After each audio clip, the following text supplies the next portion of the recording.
श्री रामचरितमानस अयोध्या कांड। भरत जी श्री रामचंद्र जी को अयोध्या वापस ले जाने के लिए मनाते हैं।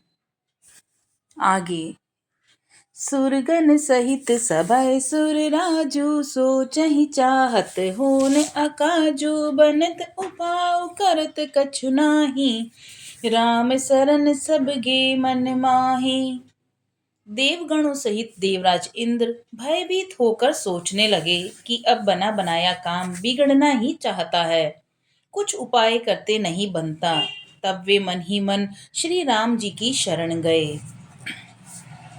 बहुरी बिचारी परस पर कहहीं रघुपति भगत भक्ति बस अहहीं सुधि करि अम्बरीश दुर्बासा भेसुर सुरपति निपट निराशा। फिर वे विचार करके आपस में कहने लगे कि श्री रघुनाथ जी तो भक्त की भक्ति के वश में हैं। अम्बरीश और दुर्वासा की घटना को याद करके तो देवता और इंद्र बिल्कुल ही निराश हो गए। सरिसुरन बहुकाल विषादा नर हरि किए प्रकट प्रहलादा लगी लगी कान कहीं धुनि माथा सब सुर काज भरत के हाथा। पहले देवताओं ने बहुत समय तक दुख सहे, तब भक्त प्रहलाद ने नरसिंह भगवान को प्रकट किया था। सब देवता परस्पर कानों में लग लग कर और सिर धुनकर कहते हैं कि इस बार देवताओं का काम भरत जी के हाथ में है।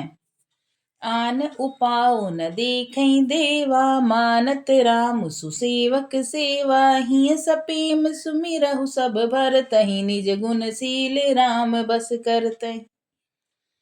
हे देवताओं, और कोई उपाय नहीं दिखाई देता। श्री राम जी अपने श्रेष्ठ सेवकों की सेवा को मानते हैं, अर्थात उनके भक्त की कोई सेवा करता है तो उस पर बहुत प्रसन्न होते हैं। इसलिए अपने गुण और शील से श्री राम जी को वश में करने वाले भरत जी का ही सब लोग अपने अपने हृदय में प्रेम सहित स्मरण करो। सुनि सुर मत सुर गर्व कहू भल तुम्हार बड़ भागु सकल सुमंगल मूल जग भरत चरण अनुरागु। देवताओं का मत सुनकर देवगुरु बृहस्पति जी ने कहा, अच्छा विचार किया, तुम्हारे बड़े भाग्य हैं। भरत जी के चरणों का प्रेम जगत में समस्त शुभ मंगलों का मूल है। सीतापति सेवक सेवकाई कामधेनु सय सियर सुहाई भरत भक्ति तुमरे मन आई तजऊ सोच विधि बात बनाई। सीतानाथ श्री राम जी के सेवक की सेवा सैकड़ों कामधेनुओं के समान सुंदर है। तुम्हारे मन में भरत जी की भक्ति आई है तो अब सोच को छोड़ दो। विधाता ने बात बना दी। देखो देखो देवपति भरत प्रभाऊ सहज सुभाए बिबस रघुराऊ मन तिर करहु देव डरु नाही बरतहि जानि राम परछाई। हे देवराज, भरत जी का प्रभाव तो देखो। श्री रघुनाथ जी सहज स्वभाव से ही उनके पूर्ण रूप से वश में हैं। हे देवताओं, भरत जी को श्री रामचंद्र जी की परछाई जानकर मन स्थिर करो, डर की बात नहीं है। सुनि सुर गुरु सुर सम्मत सोचो अंतर जामि प्रभई संकोचो निज सिर भारु भरत जिय जाना करत कोटि विधि उर अनुमाना। देव गुरु बृहस्पति जी और देवताओं की सम्मति और उनका सोच सुनकर अंतर्यामी प्रभु श्री राम जी को संकोच हुआ। भरत जी ने अपने मन में सब बोझा अपने ही सिर जाना और वे हृदय में करोड़ों प्रकार के विचार करने लगे। करि विचारु मन दीनहि ठीका राम रजाय से आपन नीका निज पन तज राखेउ पनु मोरा छोहु सनेहु किन्ह नहीं थोरा।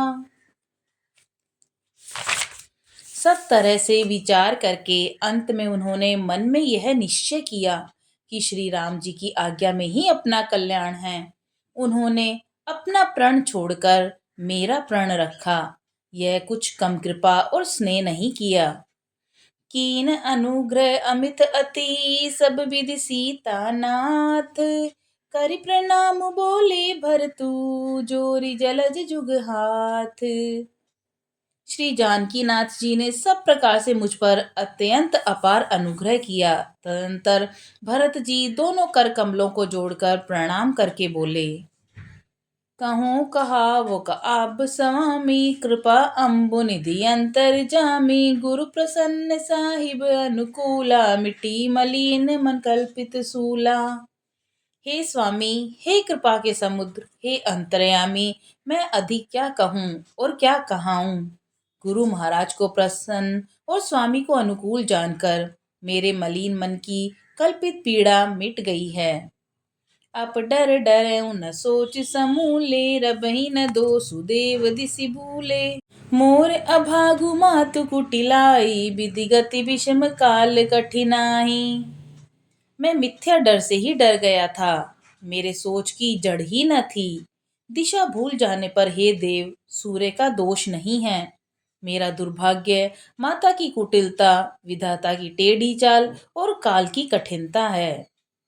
पाऊ रोपी सब मिली मोहि घाला, प्रणत पाल पन आपन पाला, यह नहीं रीति नरावर होई, लोकहु वेद विदित नहीं गोई।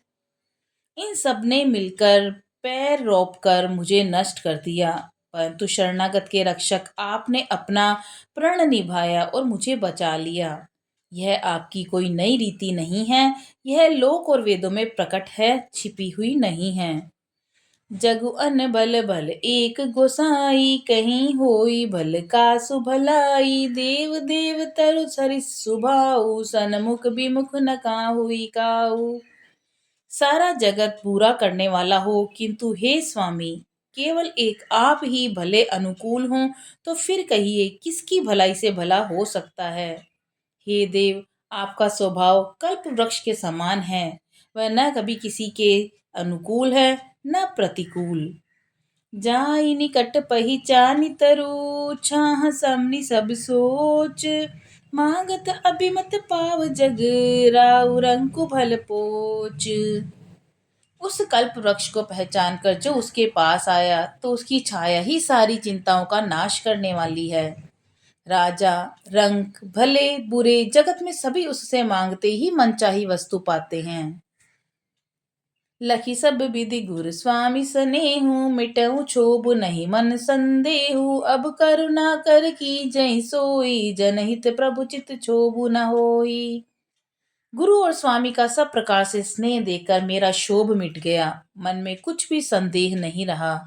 हे दया की खान, अब वही कीजिए जिससे दास के लिए प्रभु के चित्त में किसी प्रकार का विचार न हो।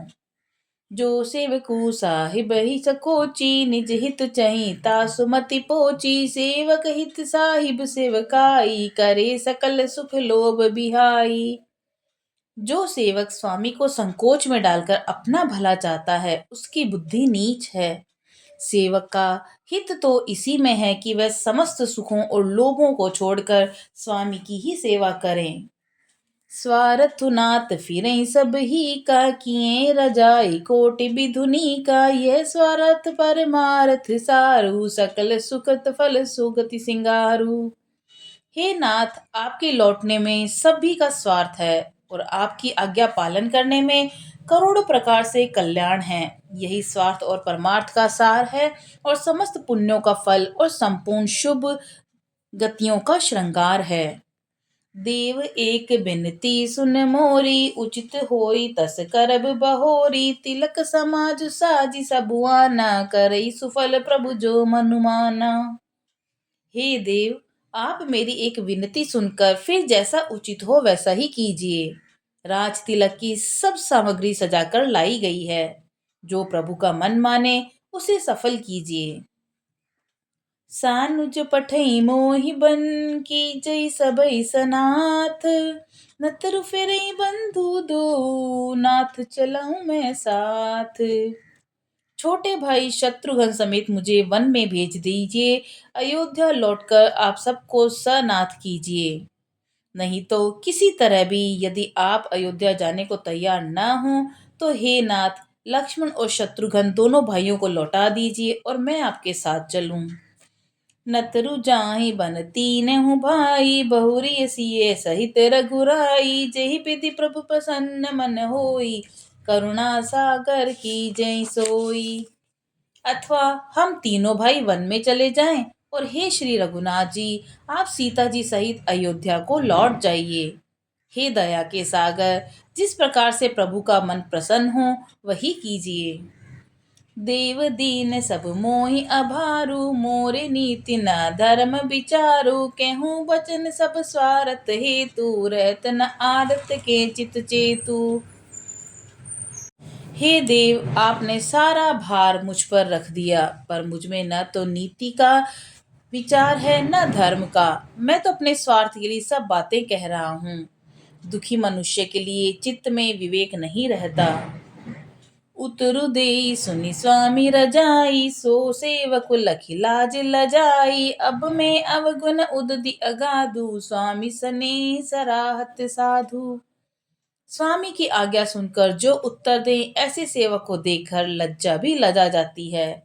मैं अवगुणों का ऐसा अथाह समुद्र हूँ कि प्रभु को उत्तर दे रहा हूँ, परंतु स्वामी आप स्नेहवश साधु कहकर मुझे सराहते हैं। अब कृपाल मोहि सो मत भावा, सकुच स्वामी मन जाई न पावा। प्रभु पद सपथ कहत सति भाऊ, जग मंगल हित एक उपाऊ। हे कृपालु, अब तो मुझे वही मत भाता है जिससे स्वामी का मन संकोच न पावे। प्रभु के चरणों की शपथ मैं सत्य भाव से कहता हूँ, जगत के कल्याण के लिए एक यही उपाय है। प्रभु प्रसन्न मन सकुच तजी, जो जेहि आय सुदेव। सो सिर धरि धरि करहि सबू, मिटई अनट अवरेब। प्रसन्न मन से संकोच त्याग कर प्रभु जिसे जो आज्ञा देंगे उसे सब लोग सिर चढ़ा चढ़ा कर पालन करेंगे और सब उपद्रव और उलझने मिट जाएंगी। भरत बचन सुनि सुनि सुर हर्षे, साधु सराहि सुमन सुर बरषे। असमंजस बस अवध निवासी, प्रमुति मन तापस बनवासी। भरत जी के पवित्र वचन सुनकर देवता हर्षित हुए और साधु साधु कहकर सराहना करते हुए देवताओं ने फूल बरसाए। अयोध्या निवासी असमंजस के वश में हो गए कि देखें अब श्री राम जी क्या कहते हैं। तपस्वी और वनवासी लोग श्री राम जी के वन में बने रहने की आशा से मन में परम आनंदित हुए। चुप ही रहे रघुनाथ सकोची, प्रभु गति देखी सभा सब सोची। जनक दूत तेहि अवसर आए, मुनि वशिष्ठ सुनि बेगी बुलाए। किंतु संकोची श्री रघुनाथ जी चुप ही रह गए। प्रभु की यह स्थिति मौन देखकर सारी सभा सोच में पड़ गई। उसी समय जनक जी के दूत आए। यह सुनकर मुनि वशिष्ठ जी ने उन्हें तुरंत बुलवा लिया। करि प्रणाम तिन राम निहारे, बेशु देखि भय निपट दुखारे। दूतन मुनि बर बूझी बाता, कहूँ विदेह भूप कुशलाता। उन्होंने आकर प्रणाम करके श्री रामचंद्र जी को देखा। उनका मुनियों का सा वेश देखकर वे बहुत दुखी हुए। मुनि श्रेष्ठ वशिष्ठ जी ने दूतों से पूछा कि राजा जनक का कुशल समाचार कहो। सुनि सकुचाई नाही महिमाता, बोले चरबर जोरे हाथा। बुझ भराउ सादर साई, कुशल हेतु सो भयउ गोसाई।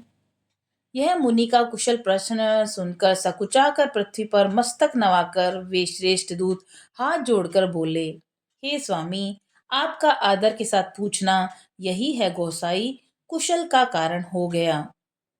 नाहित कौशल नाथ के साथ, कुशल गई नाथ।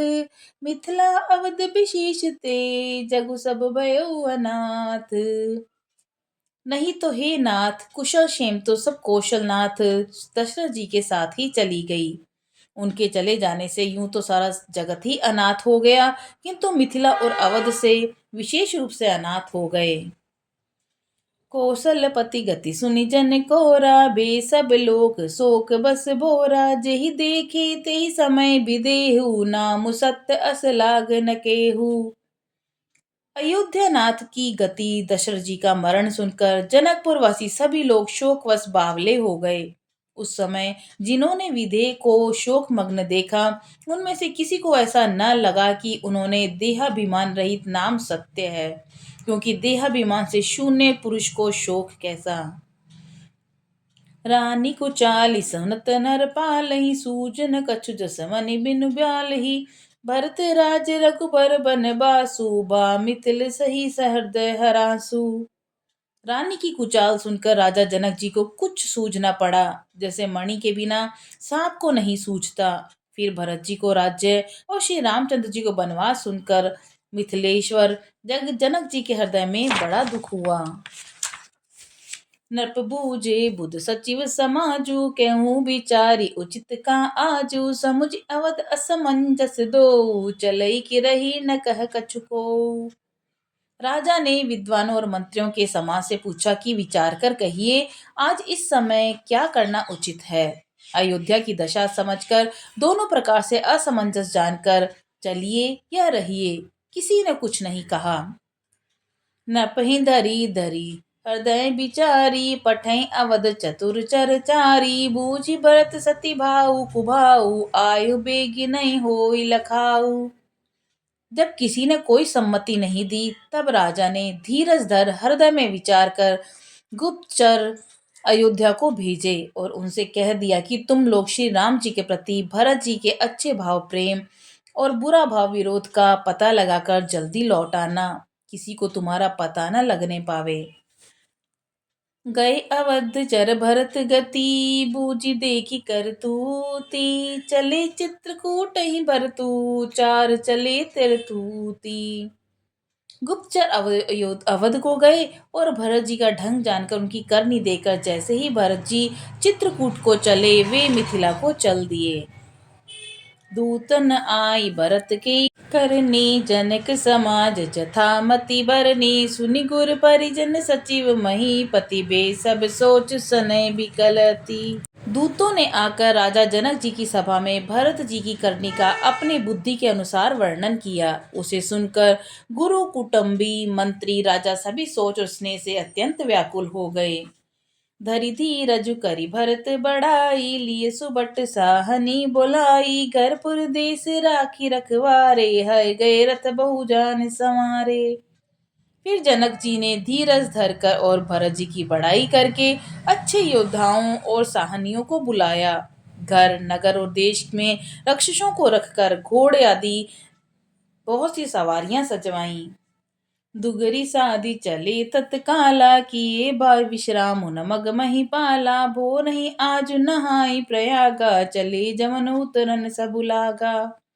वे दूधड़िया मुहूर्त साध कर उसी समय चल पड़े। राजा ने रास्ते में कहीं विश्राम भी नहीं किया।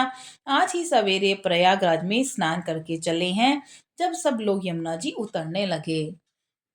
खबरी लेन हम पठई ना था, तिन कही अस महीनायो माथा। साथ की रात छातक दी नहीं, मुनि बर तुरत बिदाचर कीने।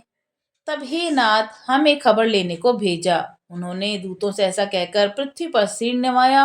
मुनि शिष्ट वशिष्ठ जी ने कोई 6-7 भीलों को साथ देकर दूतों को तुरंत विदा कर दिया। सुनत सेवक आगवनु, सबु हर्ष अवध समाजु। रघुनंदन संकोच बड़े, सोच विवश सुर राजू। जनक जी का आगमन सुनकर अयोध्या का सारा समाज हर्षित हो गया। श्री रामचंद्र जी को बड़ा संकोच हुआ और देवराज इंद्र तो विशेष रूप से सोच के वश में हो गए। जय श्री राम।